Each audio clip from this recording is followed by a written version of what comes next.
Hi, I'm Peter Jimack. I'm the Interim Deputy Vice-Chancellor for Student Education. We recently shared our plans for teaching from next September, and so I'm here today to answer a number of the questions that have arisen following that have come from students. And I'm Izzy Walter. I'm the Union Affairs Officer at Leeds University Union, and I'm here to put forward some of those concerns and the questions that you've been raising with both the university and the union. So we've structured this discussion around a number of areas that are common themes that have arisen in those questions. So let's get going.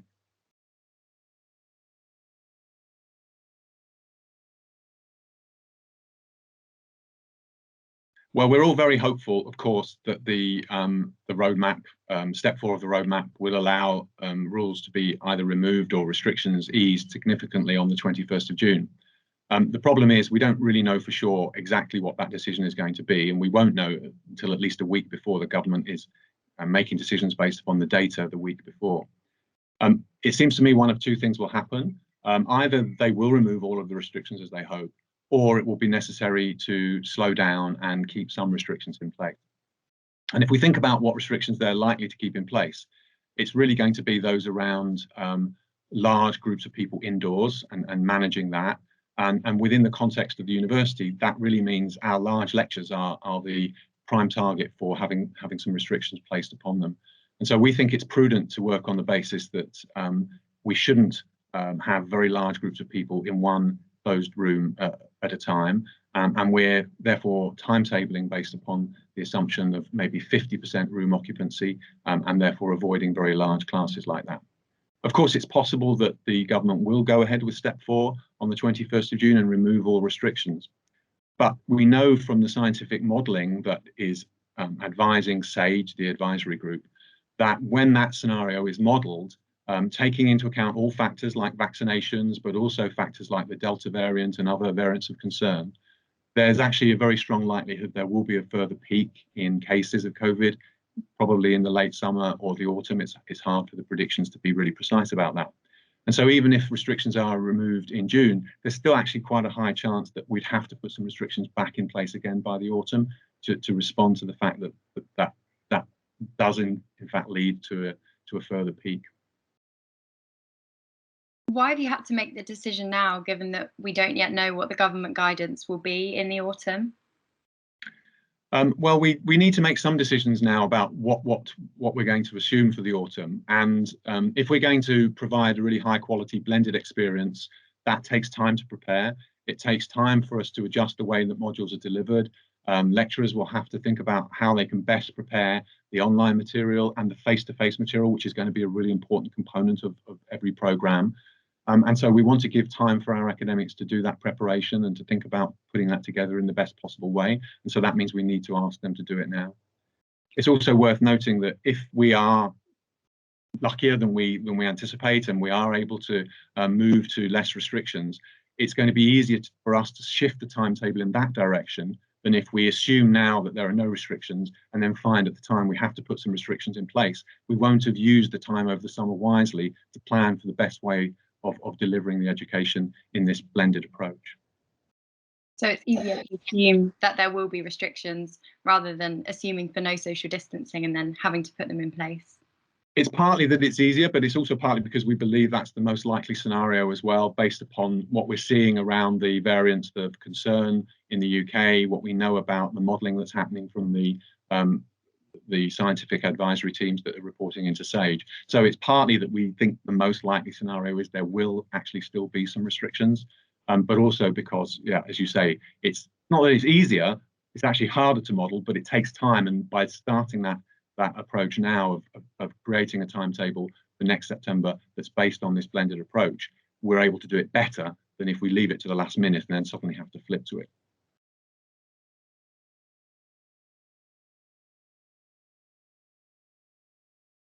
Yeah, we're committed that every student will have a substantial amount of face-to-face teaching as part of their degree programme from next September onwards. This will vary across different programmes. And yes, we're saying that large lectures will primarily be delivered online, but that doesn't mean that everything that people do is that form of lecture. So, for example, every student will have multiple hours of contact each week on campus, taking part in activities such as seminars, tutorials, computer classes, practical classes, discussion groups, team projects, and teamwork. And so there will be significant face-to-face teaching on campus for every student every week. Now, that's not to say that every module will be delivered in the same way. We're asking schools to look at the face-to-face teaching on a program level. And so it may be that some programs have a module that remains primarily online, and other modules which have a more blended approach, some modules where everything is in small groups or face-to-face. So it will vary enormously between modules and programs, but the commitment we're making is that we've asked schools to ensure that every program provides significant face-to-face teaching for all students in all levels on campus next year, and that it forms a core part of the curriculum next year. What about the students whose programs are normally mainly lecture-based? Yeah, it's certainly the case that there are some programs where most of the teaching happens in large lectures. And so we're specifically asking schools to look at how they can make sure that students on those programs do receive significant face-to-face activities on campus. And that might mean changing the way in which some of the modules on those programs are delivered to ensure that, for example, there are active sessions that happen in smaller groups alongside some of the larger lectures, perhaps replacing some of the larger lectures by small group teaching, other larger lectures by some videos that are looked at by students independently in their own time in advance, and perhaps keeping other things as synchronous lectures. So we're asking schools, especially schools that have a significant number of programs where the majority of the teaching is in lectures, to really think about how that can be modified for next semester to make sure that we do achieve that commitment of giving a significant number of face-to-face hours for all students.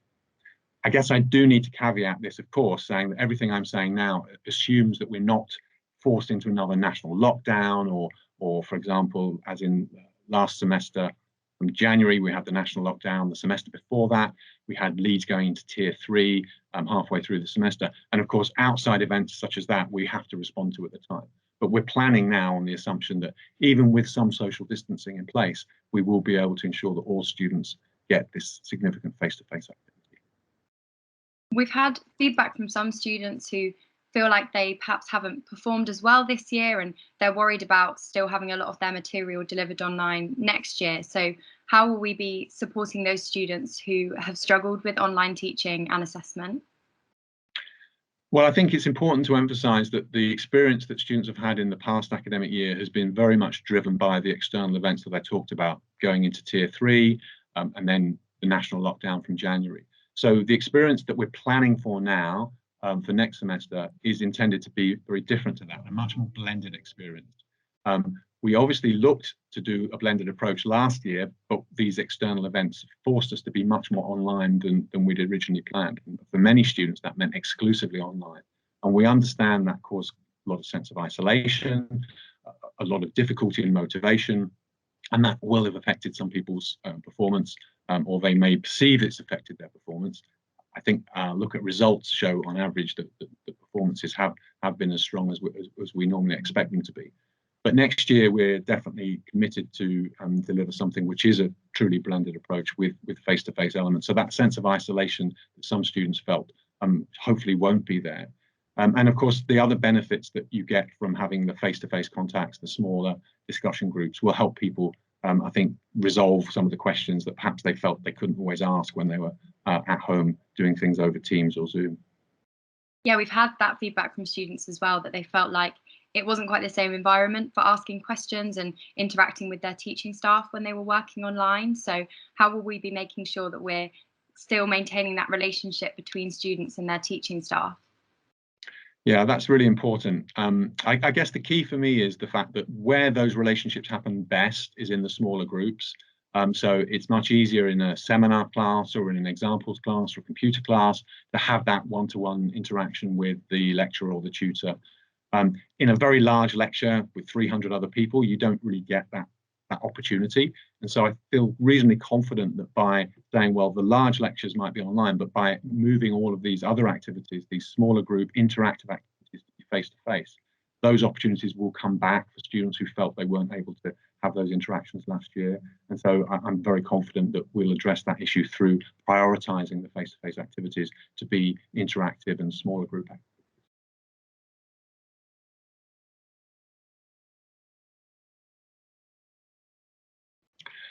Yeah, I can assure everybody that this is absolutely not about saving money for the university.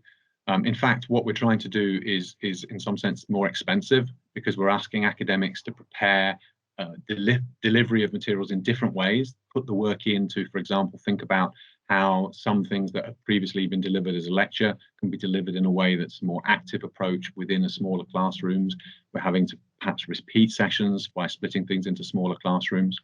And we're also looking at how we can support students through enhanced numbers of software licenses, licenses for online textbooks, which all, of course, require extra investment by the university. So it's definitely not about saving money in any way.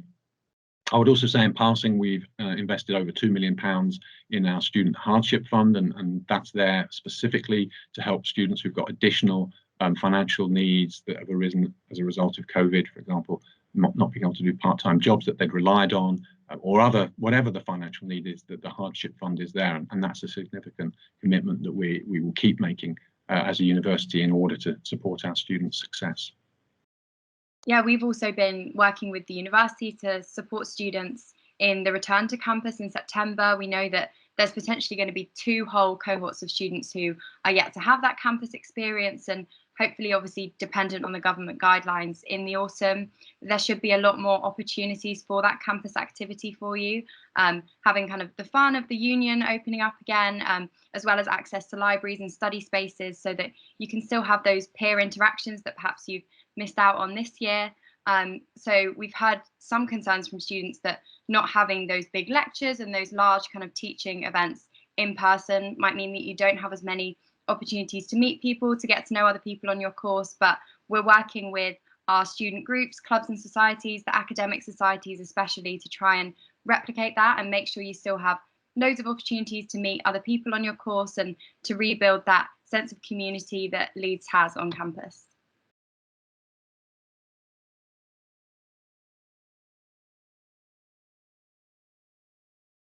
Well, obviously, it's difficult to know exactly what the situation is going to be like in September, October onwards. But we're making the assumption, as I've already discussed, that we will have reduced occupancy in our rooms. So we're thinking in terms of putting a 50% occupancy level on rooms so that people can space out and maintain some social distancing. And we're also likely to put a maximum number, absolute number of people in any particular room at any given time.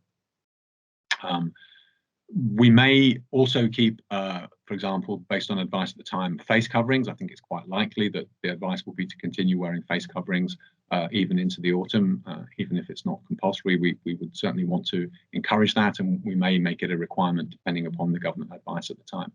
We'll, of course, provide hand sanitizer and other mechanisms for supporting cleanliness. And we'll continue to encourage people to take lateral flow tests before coming onto campus. So again, making sure that people who may be positive asymptomatic pick that up and don't come onto campus.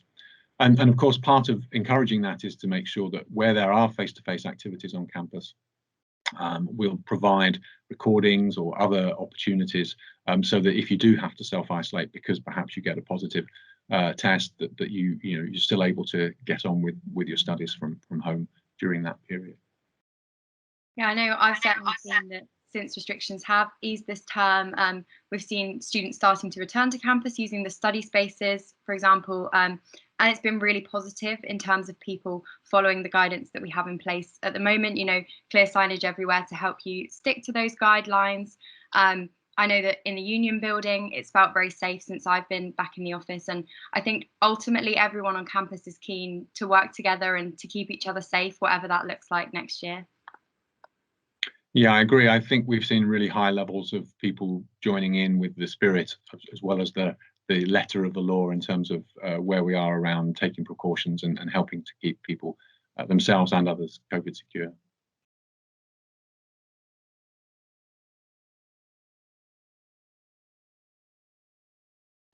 Yes, absolutely. The plans we're making for next academic year have on-campus teaching and learning and studying as a core part of every program. So it will be necessary for everybody to come onto campus as part of that. And now we understand that some students, for example, coming from abroad, may have trouble getting here for the very start of term. They may have to self-isolate or isolate even in government hotels when they first arrive. So we'll be flexible about start dates and arrival times, but ultimately we do expect people to come. It's a face-to-face campus experience that we're planning, and we're going to make sure that those face-to-face activities are critical and core elements of everybody's degree programs. Of course, they'll be supplemented by some online activities, but the idea is that this will be a truly blended approach for which the online provision is absolutely essential. And of course, there's so much more to an education than simply the lectures, the practical components, the working with other members of your cohort and your peers in order to learn together, to solve problems together. And that will be facilitated by the activities that we put in place as part of the on-campus part of the programme. Yeah, I know that our priority at the union is absolutely to get back to that excitement and fun of being at Leeds. And we've been working with students to come up with some creative ways of welcoming you back onto campus, however that might look in September. So we've been working with our 300 clubs and societies to support them and hopefully getting back to their usual number of members next year, and helping those of you who might be yet to kind of find your feet at Leeds to hopefully find one of those student groups that is right for you and to settle into the Leeds community now that you can come back onto campus. We're also working with the university, obviously government guidance permitting, to hopefully run a programme of events over the summer so that we can start to welcome you onto campus as soon as it is safe to do so. And yeah, I'd reiterate that the Leeds experience is about so much more than the teaching and learning, and those social opportunities are definitely a reason to come back to Leeds and to come back onto campus. And there also will be support in place for those of you who might be feeling nervous or a little bit anxious about coming back onto campus, and we will be there to help you get back into that however is comfortable for you. I guess overall, I'd like to just emphasise that whilst I know many of you will be disappointed and some of you even surprised by the fact that we're planning for a different experience from next September to that perhaps you were expecting, I want to emphasise, though, that this is based upon where we really believe the evidence is pointing in terms of the situation next year, but also on giving the best possible academic experience and face-to-face activities as a core part of everybody's degree programme. So whilst many large lectures will indeed be online in one form or another, every student will have a substantial face-to-face experience, but also we're going to ensure that that's done in a way that's safe for everybody, providing a safe campus and the necessary arrangements, whatever they are, come next September, to ensure everybody remains safe and secure whilst they're studying with us face-to-face here at Leeds. Yeah, I wanted to reiterate that there's so much more to life at Leeds than lectures, and at the union we're really excited to work with the university to welcome you back in September, and ultimately a big part of that will be making sure that everyone stays safe. And we also recognise that not everybody will be ready to launch back into normal life, and so we need to be aware of everyone. We tried to answer the main questions that have been sent to us or that we picked up on social media over the recent last couple of weeks. But if you have any specific questions for us, then please do send them to studentcommunications@leeds.ac.uk, and we'll make sure that these are responded to as quickly and as fully as possible. And remember also, your school will be in touch. Schools are planning the way in which degree programmes will be delivered next year. They will be in touch with you in July in order to give you an update, and of course again in September to give you further updates of how their plans